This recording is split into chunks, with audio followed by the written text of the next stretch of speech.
Where you go, I'll go. Where you stay, I'll stay.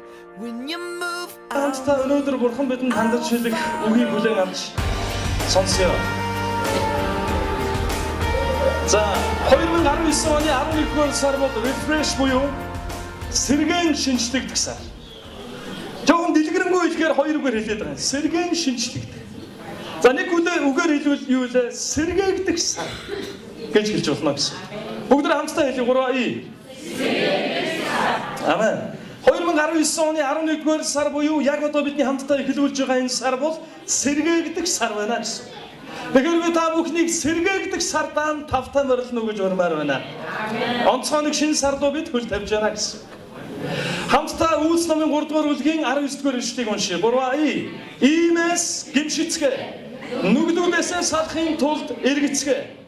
Тэгвэл сэргээх цаг эзний оршихугаас ирнэ гэсэн. Энэ багц ишлэлээс нэг онцгой зүйлийг би дахин давтаж хэлмээр байна. Сэргээх цаг эзний оршихугаас ирнэ гэдэг үг. Хэрвээ танд ямар нэгэн сэргэлт хэрэгтэй байгаа бол таны амьдралын ямар нэгэн талбар дээр сэргээгдэх шаардлага байгаа бол энэ үгийг яг шүүрч аваарай. Амен. Сэргээгдэх цаг эзний оршихугаас ирнэ. Амен.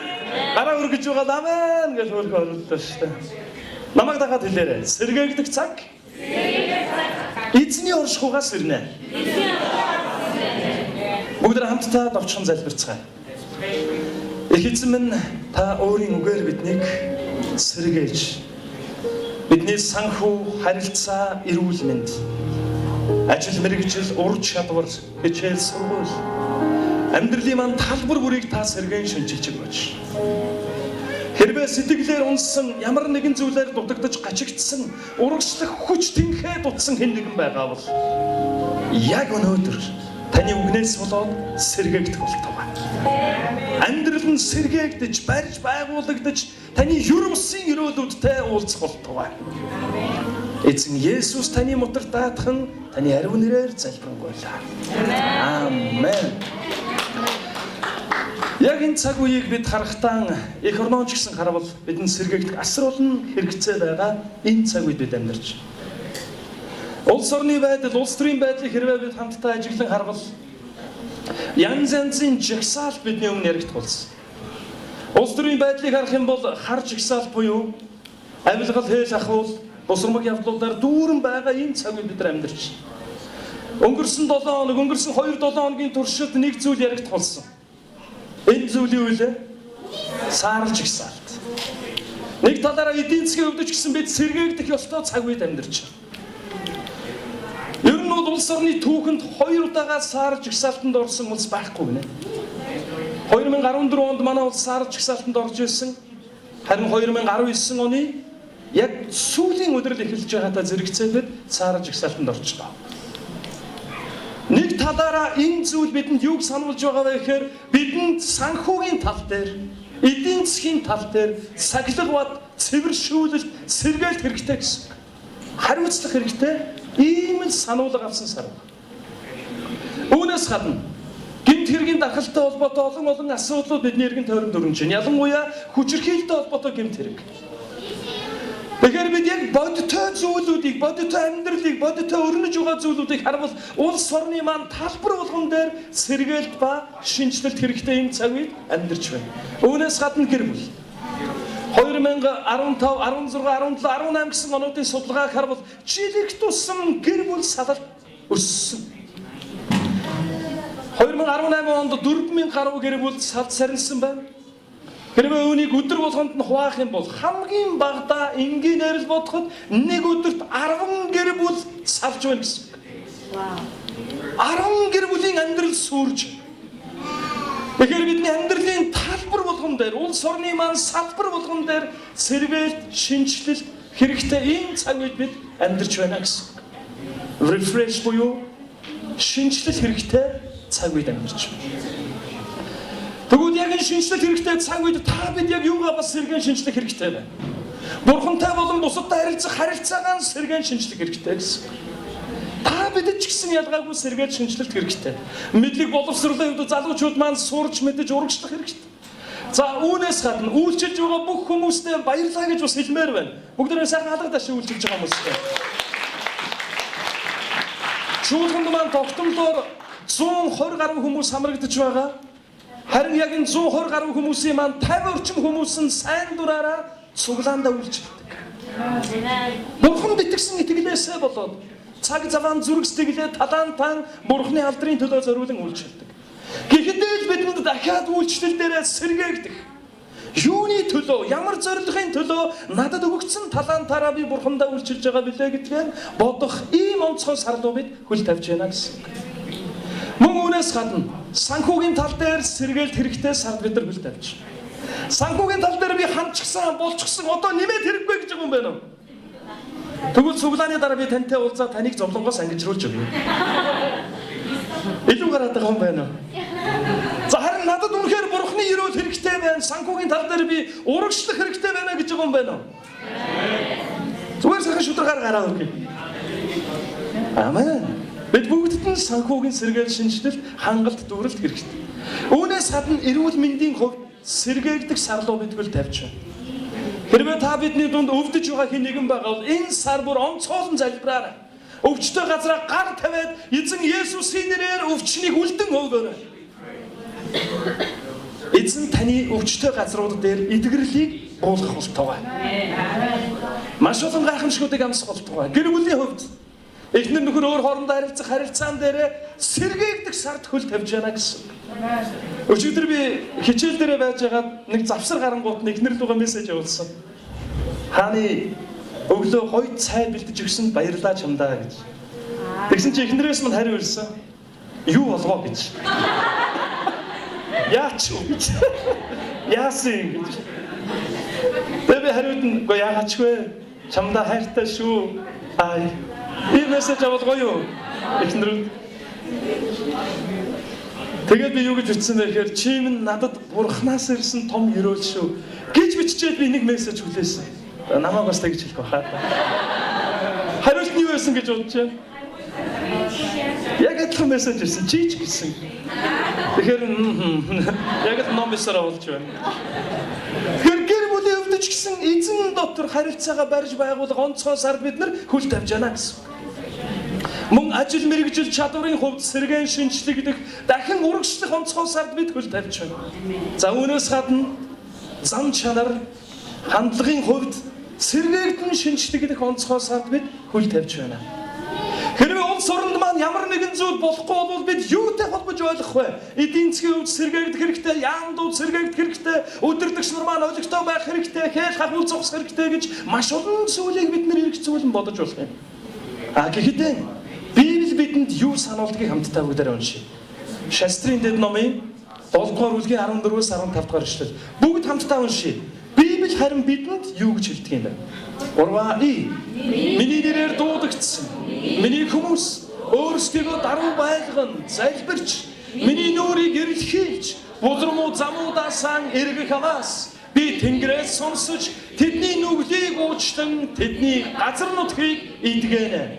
Энэ газар төргөгдөх залбирал, миний мэлмий тунгалаг, миний чих сонор байх болно гэсэн.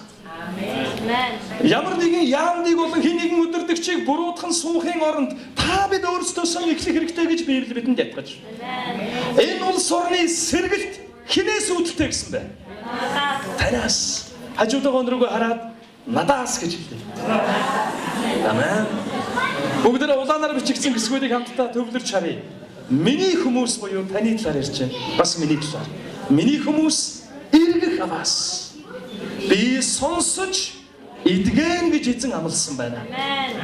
Улс орны маань сэргээлт, улс орны маань эдгэрэл та бид гин нүглээ сэргэж Бурхны нүүр цайг эрен хайх үйлдэлтэй холбогдно гэж эзэн хэлж байна. Та бид өөрсдөөсөө эхлэх хэрэгтэй. Эзний нэрийг дуудан магтаж, түүний замаар алхах, эзний хүслийн дагуу амьдрахаар өдөр болгон урагшлах хэрэгтэй гэсэн. Амен. Харин өнөөдөр бид хамтдаа энэ олон хэрэгтэй сэргэлтүүд дотроос нэг онцгой сэргэлтийн талаар хамтдаа харъя. Нэг онцгой салбар тань шинжлэгдэх ёстой талаар хамтдаа харъя. Энэ бол санхүүгийн шинжилгээний тухай байна гэсэн. Санхүүгийн refresh. За бүгдээ хамтдаа нэг чухал ишлэгийг уншъя. Өнөөдөр яг өргөлийн үед манай ариун солонго маань энэ ишлэгийг уншсан 11-тэй холбоотой чухал ишлэл. Бүгд Малах 3:10-ыг чангаар уншия. 3:10. Миний өргөө хоол хүнс байхын тулд бүхий л 11-ийг агуулхад авчээ.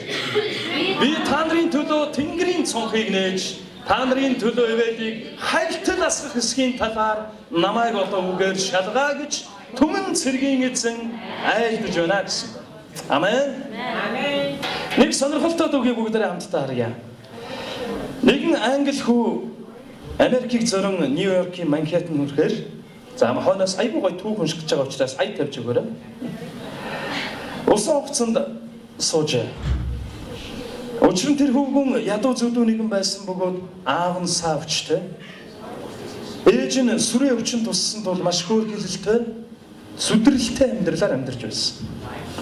Хүү үргэлж ажил хийж их мөнгө олоод аав ээжигээ эмчлүүлж эдгэн гэсэн хүсэл мөрөөдлөөр амьдардаг нэгэн байж.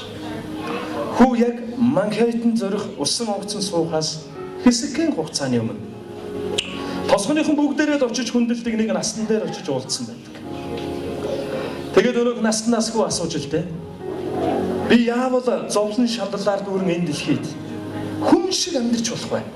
Настан минь та надад зөвлөөч гэсэн. Харин настан юу гэж асуусан бэхээр чи юуг хамгийн сайн хийж чаддаг юм бэ гэж. Харин хүү би лаа сайн хийж чадна. Бас аргаар савн хийж чадна гэж хэлдэг. Настан юу гэж хэлсэн бэхээр чиний гарт юу өгөгдсөн байна? Тэрийг л сайн хий. Гэхдээ бас нэг зүйлийг санаж яв. Хүү минь амьдралыг өгсөн Бурханыг хүндэрч аливаа урлагийнхоо 11-ийг Бурханд зориулаад амьдарч Бурханыг 11-ээр нь хүндэлдэг хүн болоорой гэж хэлсэн. Настан үргэлжлүүлээд юу гэж хэлсэн бэхээр ирээдүйд чи их орлого ашигтай баян шинэлэг хүн болсон ч итгэмжтэйгээр 11-ээр Бурханыг хүндэлдэг хүн болоорой гэж загсан байдаг. Ингээд энэ үйл явдлаас хэдхэн хормын хэсэгхэн өдрийн дараа хүү Америкийн нэгдсэн улсыг зорин усан онгоцонд суусан. Гэхдээ хүүд дасгалбар худалдаж авах пледний мөнгө байсангүй нууцаар онгоцон сууж. Онгоц эргээс хөдөлсөний дараа хүү баригдсан. Харин онгоцны ахмадын өмнө сөхрөн суугаад уйлаад хүү үнэнээ хэлсэн. Онгоцны ахмад хүү гөрөвдсөн. Хүү өөрийнхөө хүү шиг хайрлаж. Түүгээр барахгүй Америкт хөл тавьсныхын дараа ажил олгож олон хүмүүстэй танилцуулсан. Ингээд хүү ядуу зүдүү амьдрал ард үлдэж нэг л мэдхнээ хүү олны дунд нэр алдран төгссөн агуу бизнесмен болсон байдаг. Монгол айл бүр Монгол хүн бүр энэ хүний нэрийг мэднэ гэдэгт би мөрийцгэж бэлэн. Энэ хүний нэртэй холбоотой эд хэрэглэл танад байгаа гэдэгт бараг л мөрийцгэл бэлэн. Энэ ядуу хүү харин их сонирхолтой нь өнөөх насны хэлсэн үгийг байнга санаж амьдралынхаа бүх өдрүүдийн туршид 11-ээр дандаа Бурханыг хүндэлдэг байсан. Амжилтанд хүрснийхаа дараа өөрийнхөө бизнес дотор 11-ийн хилцгийг байгуулж 30 орчим санхүүжтэнд 24 цагаар бүх бизнесийн орлогуудыг цуглуулдаг байсан. Өдөр шөнөгүй орж ирж байгаа тэр орлогуудаас цуглуулдаг байсан. Энэ хүн хин болоо. Энэ хүн бол William Colgate. Colgate гэдэг шүдний агуур шүдэ гож утсан байна. Их сонирхолтой нь 2000 онд болсон нэг судалгаагаар William Colgate-ийн буюу Colgate корпорацийн амжилтын талаар харахад Францын Chanel дэлхийн хамгийн алдартай брэндүүд дотор 52 жигсэж байсан. Энэ бол их алдартай брэнд тийм ээ. Тэр нь Германы Adidas брэнд 53 жигсэж байсан. Харин Италийн алдартай Colors of Benetton 72 жигсэж байсан бол Colgate компани энэ олон алдартай компаниудыг ардаа хийж ихний 50 жигсэж байсан. Ашиг орлогоорооч тэр дэлхийд даяар танигдсан хамгийн өргөн хэрэглээний бараа болсноор Colgate компани ийм амжилттай байсан. Харин ядуу зүдүү байсан тэр хүн мөнхийн эзэнд итгэж өөрт нь өгөгдсөн чадвараараа ажиллаж урагшлахаас гадна үргэлж 11-ээр Бурханыг хүндэлдэг байсан. Тэр өөрийнхөө амжилтын нууцыг хэрвээ энэ эндэр дээрээс та бидэнд ярихад хүрвэл сэтгэл догтлон байж 11-ээр Бурханыг хүндэл. Эргээд бурхан хэрхэн яаж өрөөгийг та амьдралаараа харж мэдрэгэж ятгах байсан гэсэн. Би танаас асуумаар байна. Та өрөөгдөж, хангагдж, бэлгсэн хэмжээтэй амьдрмаар байна уу? Тэгвэл танд санхүүгийн сахилга бат хэрэгтэй. Ингэж бодонгууд та хурааж хуримтлуулах эсвэл хадгаламжтай болох тухай бодож болох юм. Харин би тэсөөр сүнслэг сахилга батын талаар ярих гэж. Энэ сахилга бат бол танд амьдрал хайрлсан. Ихэнх хэмлээд байсан цагаас ч ахгуулаад өнөөдөр хүртэл хэрэгтэй бүхнээр хангаж, хэрэгтэй хүмүүсээр хүрээлүүлж байсан бүхнийг бүтээдэг Бурханыг амьдралынхаа орлогын 11-ээр дээжээр нь хүндэлдэг. Санхүүгээрээ Бурханд хүндэтгэл өргөдөг амьдралаар амьдрах тухай гэсэн. Эзэнд зориулан 11-ийг авчирдаг хүмүүс болцгоо. Яагаад бид Бурханд 11-ийг өргөх ёстой гэж? Эсвэл 50-ны 1 юм уу 100-ны 1 байж болохгүй юм уу гэж зарим нь асууж болох юм. Магадгүй зарим нэг нь 11 биш 12, 15, 19 байж болохгүй гэж. За яагаад вэ гэж шалтгаан нь юм байна. Малах 3-ын 10 дээр хэлэхдээ бүгд хамтдаа харъя. Хамтдаа дахиад уншия 3-ий. Миний өргөөнд хоол хүнс байхын тулд бүхий 11-ийг агуулгад авчир. Би та нарын төлөө Тэнгэрийн цонхыг нээж та нарын төлөө ивэлэл хайлтал асгахсхийн талаар намайг одоо үгээр шалгаа гэж түмэн цэргийн эзэн айлдаж байна гэж хэлсэн. Яагаад 11 чухал вэ? Бүгдээ нэг гадгаадаар нэг гоё үг хэлээд тийм 3 үсгтэй үг 3-ий. Хажуудаа хүмүүс рүү хараад why? Хамгийн ихнийх нь яагаад 11 чухал вэ? Энэ нь Бурханы хаанчлалыг хамтдаа барьж байгуулах Бурхан та бидэнд өгөгдсөн онцгой оролцоо гэсэн. Би үнэхээр нэг зүйл сэтгэл догдолдог. Бурхан надтай хамтарч энэ газар дэлхий дээр өөрийн хаанчлалыг байгуулахын тулд миний өргөөнд чи хоол хүнс байхын тулд 11 авцраа гэж хэлсэн энэ үгэнд үнэхээр миний сэтгэл догдолдог. Би тантай адилхан нийгэмд ажил хийдэг.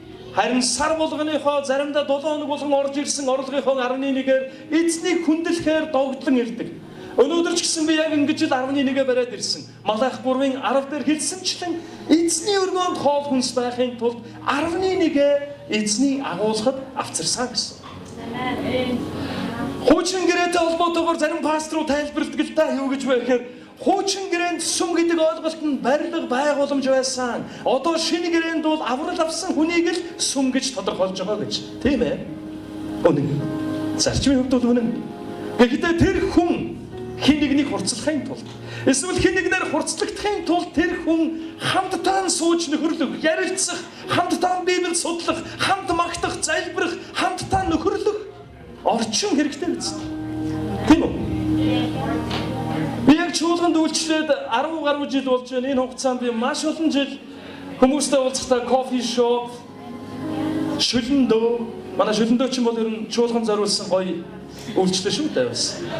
10,000 та багтал гуруулаа ороод гиз цадгалан, хамтдаа нөхөрлөө сүнс цадгалан, хуваалцаад сэтгэл цадгалан сайхан гардаг газар.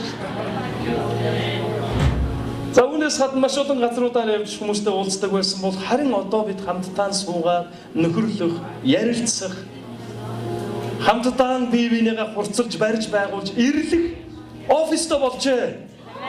Халелуя. Хаgai номын 1-р бүлгийн 7-оос 8-р эшлэгийг хамтдаа нэг чанга уншия 3-ий. Түмэн цэргийн эзэн ингэж айлдаж байна.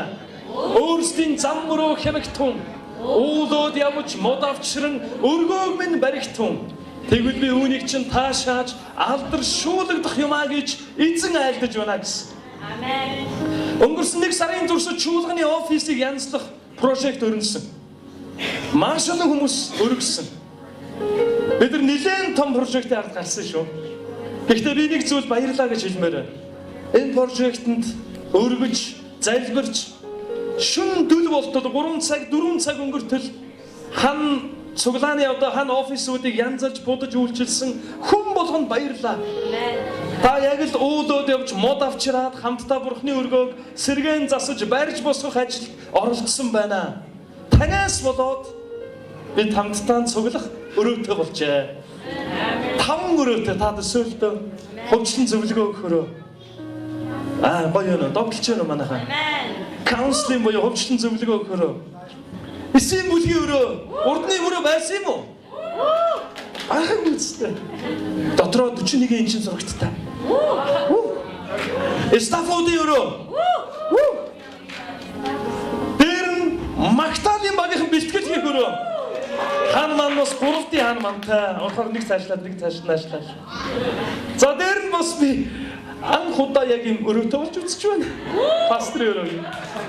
Яг ингээд суугаад, бэлтгаад, залбираад, эзний үгийг уншаад, сургаалаа бэлдээд ингээд 24 цаг сууж болохгүй хэлнэр орой болохоор хурдан хоол идэх гэх байх та. Гэхдээ энэ бүх зүйл бий болоход та уулууд явж, мод үрж авцраад эзний өргөг босгохтай адил таны өргөлөөр энэ зүйлсүүд боломжтой болсон гэдгийг баяртайгаар талархал дүүрэн хэлмээр байна. Халелуя. Бид өргөжлүүлээд үүнээс ч олон зүйлийг бурхантай хамт хийж чадна. Энэ өрөө байтугай их олон амьдралыг хамтдаа босгож чадна. Нэг зүйлийг би баяртайгаар мэдгдмээр байна.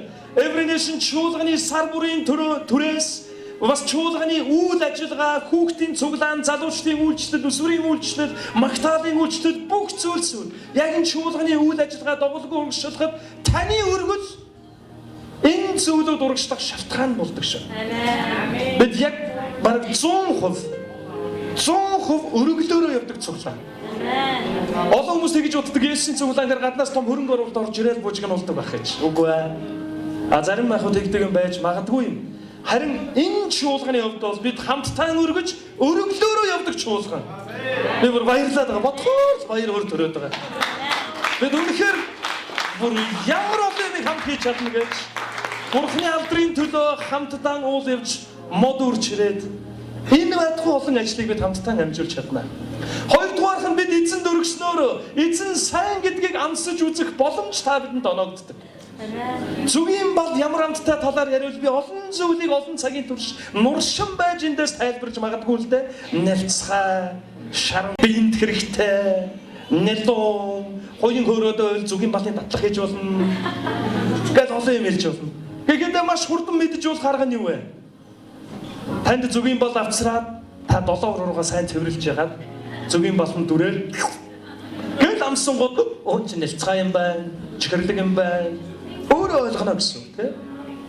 Харин эзэн сайн гэдэг талаар олон гэрчлэлүүдийг бидний тэндээ сонсч байсан.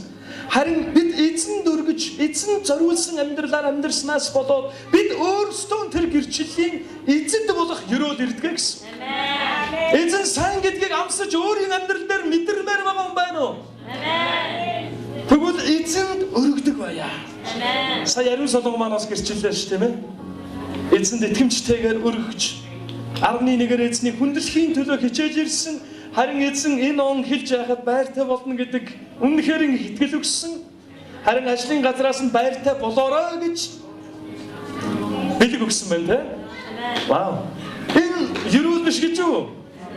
Амен. Эзэн сайн гэдгийг амсаж үзэх боломж байна. Энэ ишлэг хамтдаа шийдүүлэл 34:8 Эзэн сайн гэдгийг амсаж үзээ. Зүгээр сонсох тухай биш та өөрөө гээд амсах тухай ярьж байна гэсэн. Хажууд байгаа ах дүүс рүүгээ хараад хэлье. Эзэн сайн гэдгийг амсъя гэж.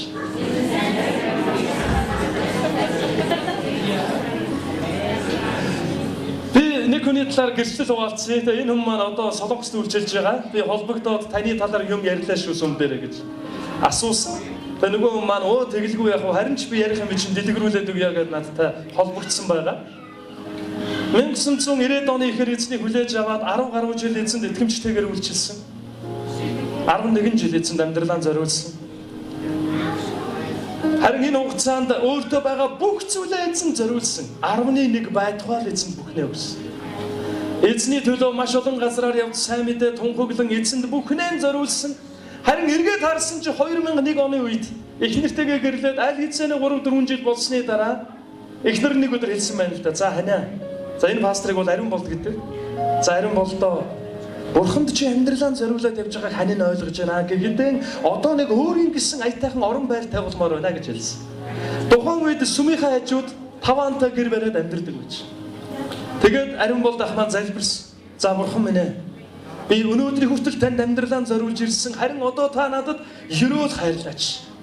Гэр бүлээр амьдрах тавтай тухтай байр өгөөч гэж залбирсан. Тэгээд залбирсны дараа бурхан нэг санаа өгсөн байна л та. Зарим санаа айгүй яг бурханаас юм шиг ёг гэж ороод ирдэг шүү дээ, тийм. Ёг гэж. Тэр ёг гэж нэг санаа орж ирсэн. Ямар санаа байсан бэ гэхээр манай энэ Сандэ Плазагийн эргэн тойрон чи 2000 онд бол гэр хороол байсан шүү дээ. Тэгээд тэнд байх үед нь бурхан юу сануулсан бэ гэхээр хорон дарга дээр очиод газар асуу гэж сануулсан гинэ. Тэгээд бурхан сануулсны дараа хорон дарга дээр яваад очисон. Дарга одоо энд нэг газар авмаар байна. Би энд амьдардаг оршин суугч байна. Нэг газар өгөөч гэж. Тэгсэн чи хорон дарга за ёстой уучлаарай харин бол доо танд өгөх газар ерөөсөө алга. За ямар одоо хогийн цэг ав гэлтэй юм шүү дээ. Хогийн цэгнээсөө өгчих юм алга та гэж хэлсэн гинэ. Өө тийм үгээл буцаал эргээл гаргасан чи бурхан дахиад ёг гэж сануулсан гинэ. Хогийн цэгийг аваач хөөе гэж. Тэгээд эргээд нөгөө дарагт хэлсэн. Дарга. Биш хогийн цэгийг цэвэрлээд авчвал болохгүй. Хорон дарга хогоо яах вэ гэдэг бодол явж байгаа шүү дээ. Нүүл хог болцсон тэр хэсэг. Тэгээд хорон дарга юу гэсэн гэхээр ерөөсөө юу яа. Тэр хогийн цэг бол бүр замбраагаа алдаад байх ёстой хэмжээнээс бүр ингээд тараад амар болцсон. Чи цэвэрлээд хогийн цэгийн нэг хэсгийг аваа гэж хэлсэн гинэ. Тэгэн гут нэг 80 орчим мянган төгрөг гаргаад нэг экскаватор шиг юм хөлцлөөд явж очоод нөгөө хогийн цэгийг төрүүлээд янзалсан. Тэгээ хогийн цэгтэй залгаад хашаа атгасан. Тэгээд нөгөө хашаанда 5 ханта гэрэн бариад амьдарч байсан. Тун удалгүй хаалгын нэг хүнд огссон байна. Оо ямар амар тагшч. Харин хаалга онгойлготод нөгөө хүмүүс юу гэж хэлсэн бэ гэхээр уучлаарай яг танаа байгаа энэ газарт бид нар 60 айлын олон юм одоо орцтой орон сууц барих гэсэн юм аа. Өөрөө энэ газараа зарахгүй үз гэж. Ингээд хоёр өрөө байраар өнөөг цэвэрлсэн хогийн цэгээ зарсан байна. Халелуя. Эзэнд зориулсан зүрх сэтгэлтэй амьдралтай хүнийг эзэн хизээж мартдаггүй. Эзэн яг л Малах 3:10 дээр амласанчтан эзэн Тэнгэрийн цонхыг нээж ивэлрүүлэх хальталаас гаж тэр хүний төлөө санаанд багтамгүй, нүд үзээгүй, чиг сонсоогүй, хүний санаанд ормгүй, та зүүдэлж байгаагүй өрөөлүүдийг асгадаг гэсэн. Эзэн сайн гэдгийг амсаж үзмээр юм байна уу? Эзэн дүргөө. Угаасаа энэ амьдрал бол бурхнаас танд өгөгдсөн зүйл. Харин 11-ээрээ бурхныг хүндлэх нь тивэ эзэн минь. Миний эд хөрөнгө авьяас чадвар нөөц болцоо таны алдрын төлөө байх болтугай гэсэн зүрх сэтгэлийн үчил юм аа гэсэн. Тэгэхээр ах дүүс минь эзэн дөрвийн чухал ач холбогдолтой холбоотой хоёр зүйлийг бид хамтдаа харсан бол харин эзэн дөрвсний үр дүнд болдог гурван чухал зүйлийг хамтдаа хараад сургаалаа өндөрлөе. Эхлээд энэ хэсгийг хамтдаа уншия 3А. Миний өргөөнд хоол хүнс байхын тулд бүхий л 11-ийг агуулхад авчир. Би та нарын төлөө Тэнгэрийн цонхыг нээж, та нарын төлөө ивэлийг хайлтад асгахсгийн талаар намайг одоо үгээр шалгаа гэж түмэн цэргийн эзэн айлдаж байна. 11 нь би та нарын төлөө цөлмөгчийг зэмлэх болно. Тэгвэл тэр газрын үр жимсийг устгахгүй. Талбайдах усан үзмийн модочин жимснүүдэн унгахгүй байх юм а гэж түмэн цэргийн эзэн айлдаж байна. Та нар баяр хөөртэй нутаг болох учраас бүх үндэстнүүд та нарыг өрөөгдсөн гэж дуудах болно хэмээн түмэн цэргийн эзэн айлдаж байна гэж. Амен.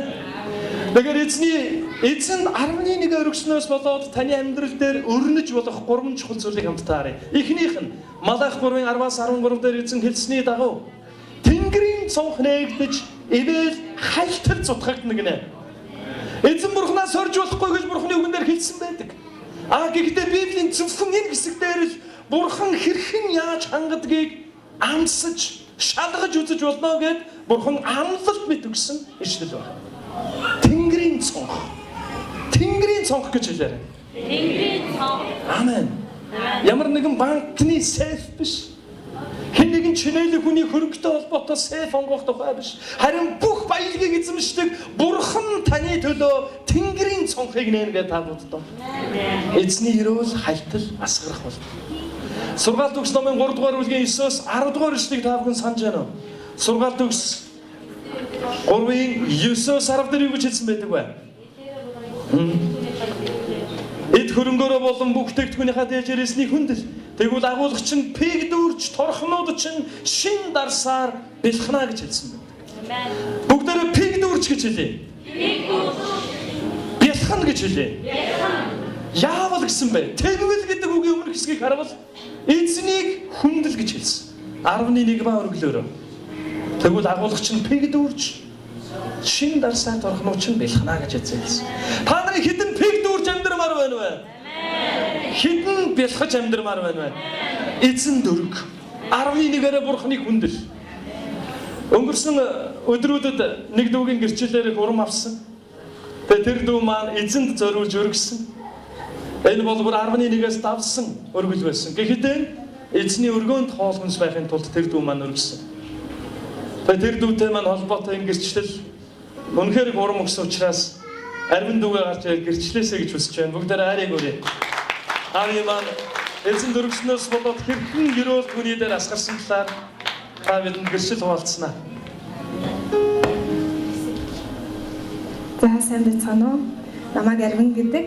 Тэгээд ямар гэрчил хуваалцах жаавэ гэхээр цуглааны офисын засварт ингээ хандив өргөё гэж библи уншлагын нэг оройн цагаар ингээд уриалсан баггүй. Тэгээд тухайн үед пастор нүдэнд та нар яг нүдэн ханаа залбираад бурхан яг ямар тоо сануулж ийн тэр тооны төлөө зүрхэндээ шийдээд тэгээд бурханаас гуугаад тэгээд өргөөрэй гэдэг утгатай залбирлыг уриалсан. Тэгээд яг тэр үед нүдэн ханаа залбирахад 1 сая төгрөгийн 20% тэнцэх мөгийг надад харуулсан байхгүй юу. Тэгээд би саяхан цалин буугаад дууссан шүү дээ бурхан минь ээ.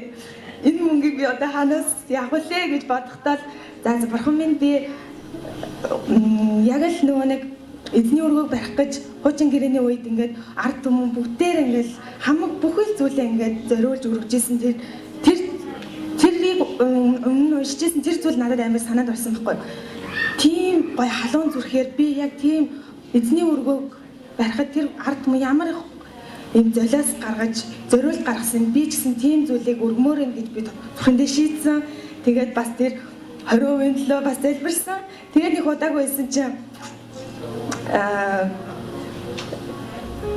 утсаа солиод тэгээд би баримтын аппликейшн мэдэн штэ. Тэрийг ерөөсөө утсандаа суулгаагүй байж байгаа утсаа солиод суулгаад код мод оруулчаад нэг өглөө ажил руугаа гарахтаа автобусанд ингээ оруулчаад байжсэн. Тэгээд оруулаад ингээ харсан чинь суглааны хонжоор 1 сая төгрөг ороод ирсэн байхгүй юу? Тэгээд би бүр амар гахаад ямар гоё юм гээд бүр баярлаа бүр. Тэгээд яг тухайн үед би юу гэж утсан бэ гэхээр цалингаас гадна энэ их мөнгийг над руу өгж байгаа бурхан энэ зүйлийг юунд зориулаасаа гэж өгж байгаа юм бол би өөрөө болол өмнө нь e-баримтын ингээд суглааны хонжироо дуусаар ингээд кодыг уншуулдаг шүү дээ QR кодыг. Тэгээ ингээд уншуулгахтай бурхан минь би ингээд ийм зүйлийг амаараа нөгөө нэг 80 сая хонжир 5 сарын 20-нд болсон тавгаараа аль залбирдаг байсан байхгүй юу. Тэгжсэн чинь яг миний ингээд өвлөөс хойш ингээд e-баримтын төлөө залбирал сая хавар юун дээр илэрсэн бэ гэхээр хаанчлалын төлөө гуйлах юм бол чиний хэрэгцээг ч гэсэн хангаж өгөх чадах тэр эзэн болол өгдөм а чи зүрхэндээ албадлага бусаад харин зүрхэндээ шийдсэнчлээ өгөх юм бол өгнөө гэдгийг сануулсан байхгүй. Тэгээд би тэр сая төгрөгийг шууд би бүр хөөе ямар гоё юм бэ. Би одоо энийг хамбагны аппликейшнийг татж байгаа орсон баха. Энийг шууд тэр үлзий пасрын явуулъя гэж ингэсэн чинь орж ирээгүй. Тэгээд тэр нөгөө нэг 1 сая болон түүнээс дээш төгрөгийн хонжирын суглааны орлого болохоор сарын дараа орд юм байл да. Тэгээд би ямарсаа өгсөн. Тэгээд тэр зүйлд амар их талархалтай байгаа. Тэгээд энэ зүйлээр юу уриалгасан бэ гэхээр манай цуглаан гоё офстой болж байгаа шүү дээ. Би вантуана хиймээр байдаг. Тэгээд би ингээд кофе шопуудад бас ингээд бас өртөгтэй шүү дээ. Тэгтэл яг нэг өрөөнд ингээд гоё ингээд хиймээр байдаг. Яг тэр зүйл ч гэсэн надад гоё юм байртаа очлаа гэж бодож исэн. Тэгээд энэ зүйл ч гэсэн өргөх юг суглааны хонжироор намайг юуэсэнд эзэндээ талархаж байгаа. Тэгээд та бүгд ч гэсэн эзний өргөөнд бас өргөхийн тулд өөрийнхөө хэрэгцээнээсээ илүү хаанчлалын төлөө гуйдаг байгаасаа тэрийг бүр ингээд шийдэх юм бол яг тэр зүйлийг авдаг шүү гэж хэлмээр байна. Баярлалаа. Баярлалаа. Сая гэрчилсэн үгэн дотор нэг гоё үг явуулсан та нар анзаарсан уу? Арай манай сая төгрөг орж байна гэдгийг харангуйтаа яасан гэлээ. Оо ямар гоё гэж тэ.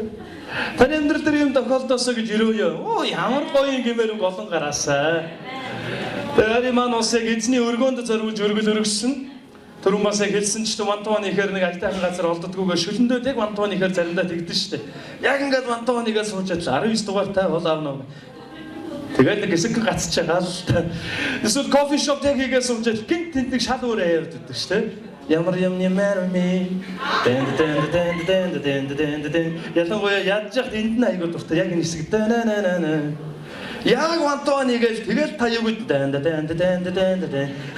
орж гараад тэгэхээр яг одоо тухтай эзний хүндлэх вантуан заах би нэгэ дагалдуулах би нэгэ хурцлж барьж байгуулах офистай болсны төлөө эзэн талархъя. Үүний төлөө бас өргөсөнд баярлалаа харъя. Тэгэхээр эзэн сайн гэдгийг үнэхээр амсчээ. Тэнгэрийн цонх нээгдэж ивэл хальтал зутгагдах болно. Таны дээр ивэл хальтал зутгагдаасаа гэж хүсэж байгаа хүмүүс байгаа бол 11-ээр эзний хүндлээ. Эзэн бол амлсан дан итгэмжтэй нэгэн байна. Хоёрдугаарх нь 11 өргөснөөс болоод юу болдог вэ? Цөлмөгчөөс бид чөлөөлөгднө гэсэн. Цөлмөгчөд нэрвүүлэгдсэн хүний дүр төрх нь юу вэ гэж ажлаад орж ирсэн орлого нь цоорхоо төрөвчөнд орсон юм шиг алга болдог. Юунд зориулагдсан мэдэхгүй өргөтэлгүй байхгүй болчдөг. Цөлмөгчөд нэрвэгдүүлсэн нэгний дүр төрх нь ядуурлд нэрвэгдүүлсэн байдаг. Дүнгэн данган хоолныхоо аягийг дүүргэж нэг зээлээс нэг зээл, нэг өрнөөс нэг өрлөө амьдарч байдаг. Хэрвээ танд яг ийм санхүүгийн эмгэг байгаа бол санхүүтэй холбоотой асуудал байгаа бол 11-ээр эзний хүндэл итгэмжтэй эзэн таныг цөлмөгчөөс чөлөөлөх болно. Цөлмөгч нэгнээс ангижруулах болно. Санхүүгийн талбар дээр тань шинжлэл ирэх болтугай. Санхүүгийн ерөөл асгарах болтугай. Амен. 3-дугаарх нь эзэнд ингэж 11 өргөн 11-ээр эзний хүндэлснээс болоод бидний амьдралд юу болдог вэ? Баяр хөөр бэлхэж эзний ерөөл бэлгэжлэл яриа. 2010 онд наадмын өглөө төрийн дуулал яваал цэнгэрлэг хүрээлэн наадам эхэлжээ. Харин яг тэр үед гэр оронд маань хоол унс байхгүй санхүүгийн ер нь жоохон хэцүү цагийг туулж байсан. Харсан чи булион гэдэг нөө шүлээ өштэй амтлагч. Тэгээд буржгар одоо говьн байлаа өөр юм байсан. Яг наадмын өглөө шүү дээ. Говьмонгоо чанаад амтлагчаа хийгээд тэгээд гурлаа итгэхэр болсон. Тэгээд дотор сэтгэл үнэхээр өвдсөн. Яах вэ бурхан минь? Охин маань урд нь хоолын тавингууд махан хаана байна, төмс нь хаана байна гэд нэхэд унвал яана. Төмс нь одоохон гарч ирнэ гэсээр гад уусгах уу? Сэтгэл айгүй өвдөөл нөгөө амталсан говьмонгоо урд нь тавьсан. Харин охин маань харангуутаа ямар гоё хоол вэ аав ээж дандаа говьм байна штэ мах байхгүй төмс байхгүй утгаал говьм ямар гоё юм бэ гэж. Тэгтээ охин маань энэ тэрийг юу ч бодолгүй догдолж инээж идэж байхад бид хоёр уйлжсэн шүү. Бурхан минь гэр бүлээ авч явах мэрэгэн ухаан өөр хүүхдээ өлсгөж цангаахгүй байх хүч тэнхээ хайрлаач. Сар болгоны орлогыг маань өрөөгөөч 11-ээр бид таныг хүндлэх болно харин та амлсныхаа дагуу биднийг өрөөгөөч гэж. Эргээд харахад эзэн бидний амьдралыг үнэхээр өрөөсөн шүү. Эзэн биднийг үнэхээр хангасан. Миний одоо унжаага машинтай холбоотой гэрчлэлээрээ би таах. Хэдд рүү намайг ирсэн номлооч гэж урьсан. Огт танихгүй болсон шүү дээ. Холбогдоод бид очиод нэг сүм дээр номлосон. Номлол бол өглөөнөөс орой хүртэл явсан. Очоод номлон магтаал яваад номлол дуусангууд за пастра баярлаа одоо амардаа гэж нэг өөр ордог. Нөгөө өрөөнд ороод гівтчээд 30 минутын дараа дахиад магтаал яваал гэсэн. За би гараад номлчоод ирье гэж гараад. Тэгээд өдөрт хэдэн удаа номсондгүй гарч ороод би чинь номлол байлаа шүү дээ. Тэгээд үйлчлэл дуусаад буцсан. Харин яг тэр үйлчлэлээр өрөөгдсөн хүмүүс маань өргөл аваад тэр өргөл нь манай гэр бүлд машин болж ирсэн шүү дээ. Амен. Тэр эзэн хангасан. Түүнээс гадна эзэн миний орлогыг нэмэгдүүлж маш олон ажлын талбаруудыг миний өмнө нээж өгсөн. Хөлсөөн туслуулж, гараан хөдөлгөж, надад өгөгдсөн потенциал авьяасан хэрэглэн байж, гэр бүлийн үр хүүхдийн санхүүгийн тал дээр хангаж дүүргэх боломжийг бурхан хангасан гэсэн. Амен. Эзэн таныг баяр хөөртэй хангагдаж дүүргэгдсэн үржил шимтэй газар нутаг болгон өрөөгөөсөө гэж хүсэж байгаа нэг юм байна уу? Амен. 11-ээр эзнийг хүндэл. Эзэн амласан дан итгэмжтэй нэ. Амен. Бид зөвхөн өөрсдийнхөө хөлсөнд, өөрсдийнхөө хөдөлмөрт найддаг хүмүүс. Бурхны оролцоонд найддаг хүмүүс бол. 11-ээр Бурхныг хүндэлэх юм бол 3 төрлийн амлалтыг бид хүртэх нэ. таны дээр ивэл хайлтал цутгагдана. Мөн та цөлмөгчөөс буюу ядуурлаас, хоосорлоос чөлөөлөгдөнө. Түүгээр барахгүй та баян чинэлэг амьдарч, үндэстнүүдэд гэрчлэл болж, таны хөршүүд, найзууд, таньдаг мэддэг хүмүүс таныг хараад өрөөгцөн гэж дуудана гэсэн байна. Амен. Бүгдээ хамтдаа суудлаасаа босоод их эзний өмнө ирцгээе. Санхүүгийн шинжлэл рүү таныг ороосоо гэж би уриалж байна. Юугаар дамжин орох вэ? Эзэн амласан амлалтуудыг барин эзэндээ 11 ба өргөлүүдээ мөргөе. Санхүүгийн рефреш буюу санхүүгийн шинжлэлд хөл тавьцгаая. Би танаас асууя, та нүдэ ханаад эзний өмнө ирээрэй. Санхүүгийн тал дээр би дутагдж байгаа. Яг энэ талбар дээр бурхан намайг хангаж өгөөсөө гэж би хүсэж байна.